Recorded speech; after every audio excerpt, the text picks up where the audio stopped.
Isang dakilang propesyon na uunahin muna ang bayan. Oras at panahon ay nahahati para sa pamilya upang unahin ang serbisyo nila na kahit buhay nila ay nakataya para sa kapayapaan. Magiting, tagapagtanggol at makabayan, ang lahat ng katangiang ito ay sumasalamin sa ating mga kapulisan. Kasabay ng kanilang serbisyo sa bayan ay may iisang sports pa rin ang kanilang kinahihiligan na mas lalong humuhubog sa pagkakaisa, pagtutulungan at pagpapakita ng magandang halimbawa sa ating komunidad. Ito ay ang larong basketball. Isang liga ng basketball ang naorganisa ng isa sa mga kilalang istasyon ng kapulisan sa Kalakhang, Kamaynilaan. Walang iba kundi ang MPD Barbosa Police Station 14.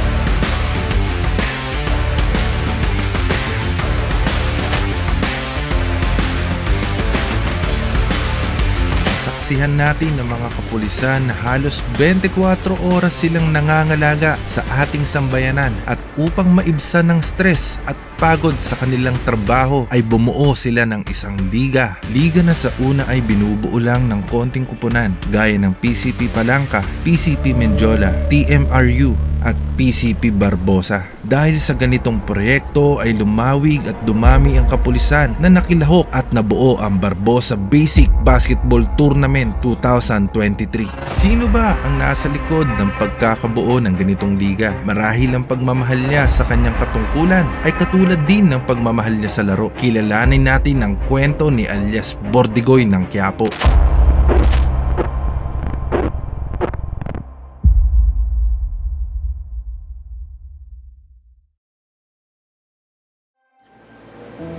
Ako po si Police Lieutenant Colonel Roberto A. Mupas, ang kasalukuyang Station Commander ng Barbosa Police Station ng Manila Police District. Ako po at ang aking kasasakupan ay binubuo ng Malacanang Palace, mga University Belt, prestigiosong mga paaralan sa Pilipinas, katulad ng UST, UE, FEU. Nakalocate din po sa amin ang largest Muslim community sa Pilipinas, which is the Golden Mosque. Ano pong rason o inspirasyon para magserbisyo kayo sa bayan? Yung ambisyon ko kasi dati, mag-pulis talaga kahit nung bata pa ako. Kasi laki akong tondo eh. So, habang lumalaki ako sa tondo, maraming nagiging modelo ka ron, iniidolo mo, mga karamihan, mga pulis din. Yung isa nga doon, yung tuhing ko, yun ang malaking impluwensya sa akin eh. Sabi ko, magaling tong pulis na to, gusto ko gayahin. Dati gusto ko lang mag-PO1 or normal na pulis. Siguro, fate sa own destiny,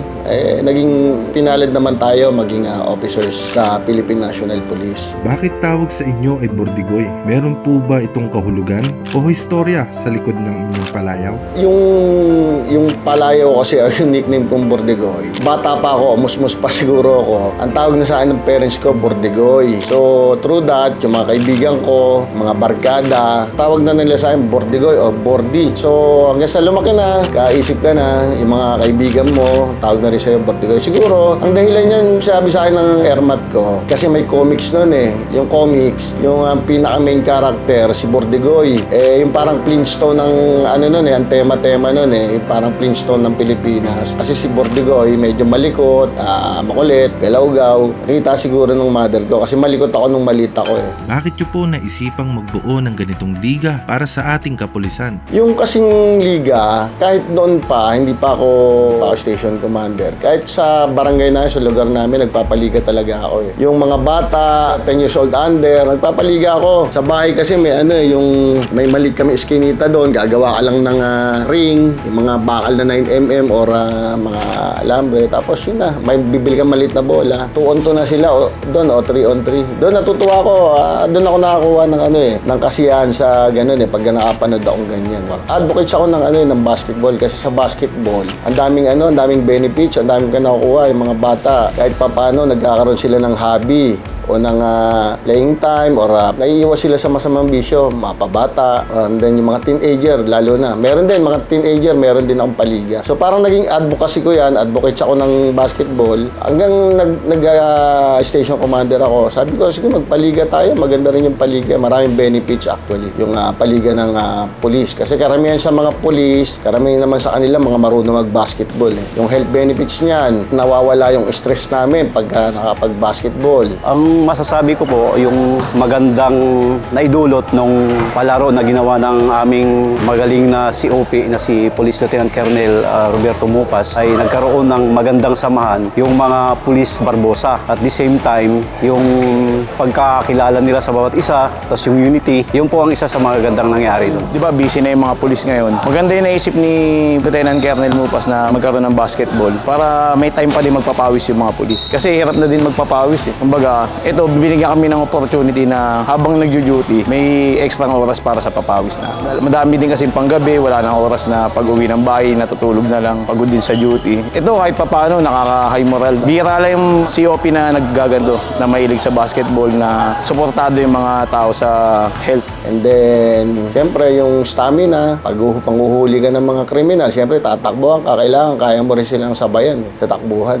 Dahil din sa ligang ito ay bumilis, sumigla at naging aktibo ang ating kapulisan at naging mababa ang krimen sa lungsod ng Kamaynilaan. Halimbawa na lang dito ay ang isang pulis na si Ako nga po pala si Corporal Daniel Piacinto. Kasalukuyan po naka-assign sa Barbosa Police Station 14. Nung gabi pauwi na po ako, off duty na po, sa may along Roas Boulevard. Paghinto ko po ng stoplight sa likod ng jeep, may nakita po akong tumawid. Pagtawid ng tao, kala ko sasakay siya ng jeep. Then umabot siya ng cellphone. Judgment call na lang syempre. Hinabol ko para ma-intercept siya. Inangat ko yung baril ko, pinasa ko para marinig niya. Tapos nagpakilala ako, police. Ayun na, medyo bumagal siya, tapos dumapa. Tsaka ako na siya na-intercept nung time na yun. Kaya ako siya na-aresto. At nabawi ko rin yung cellphone na ibalik sa may-ari. At the same time, nakulong na rin yung tao. sino-sino po ba ang inyong mga naging katuwang sa ganitong proyekto? Marami. Actually, halos yung mga player, katuwang ko yan eh. Yung mga personnel ng Barbosa, sila minsan yung nagko-committee. And then, mga officers, kasi sila yung pinaka-captain ball, manager. And then, meron din kami mga civilian na donors na tumutulong sa amin. Kasi malaking gugulin yan eh. Maraming gasto. So, kailangan namin ng suporta mula sa mga kaibigan natin. Tingin nyo ba paano nakakatulong ang ganitong sports activity para sa mga miyembro ng kapulisan natin dito sa MPD Barbosa Station 14? Actually talaga ako ang makapagsabi. Kung sa civilian nga, malaking tulong, how much more sa police. Kasi ang police, hindi naman robot yan eh. Yung police, minsan napapagod yan, nai-stress yan sa dami ng trabaho, sa dami ng iisipin, sa dami ng susolusyonan. Minsan, kailangan mo rin ng outlet eh, yung breather eh, para mawala yung stress mo, yung isipin mo sa trabaho.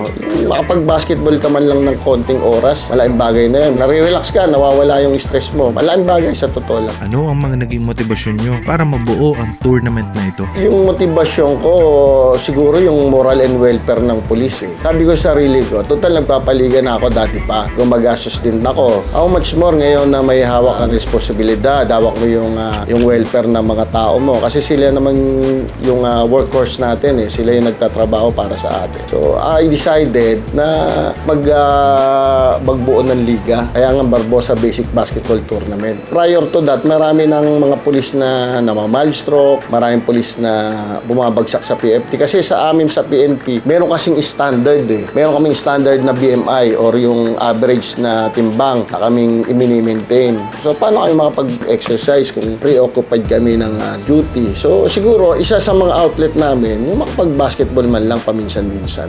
May mga plano na nga ba at susunod na hakbang para sa Season 2 ng nasabing tournament? Meron kaming parang procedure sa Season 2, yung mga mas lalong pagandahin, lalong palakasin yung Season 2. Siguro sa Season 2, mag-i-invite namin ng other teams, yung parang other leagues din, yung may import. So, para rin maganda, may sustansya yung laban. Yun ang magiging tema ng Season 2 namin. So, mag-invite din kami other teams from outside outside our offices kung interesado silang sumali. Pero for the meantime, kasi meron kami upcoming na basketball tournament sa Manila headquarters. So after that, siguro tsaka namin umpisan yung Season 2 namin. At sa nagdaang laban ng torneo na ito, ang Nuna Sports ay nagpapasalamat na mapili upang i-cover ang kanilang battle for third runner-up at ang pinakihintay natin na championship game. Binabati namin ang mga kuponan na nakilahok sa liga at sa mga kuponang nanalo. Sana ang ganitong sports activity ay maging inspirasyon ng iba pa nating kapulisan at istasyon di lang sa Maynila kundi sa buong bansa. Abangan nating lahat ang Season 2 ng Barbosa Basic Olympic Basketball Tournament 2023. Dito lang yan sa Nuna Sports. Ito pala si RJ Partosa ng Nuna Sports at nag-iiwan ng mensahe na ang organisado, payapa at maunlad na komunidad ang tunay na tagumpay ng ating kapulisan.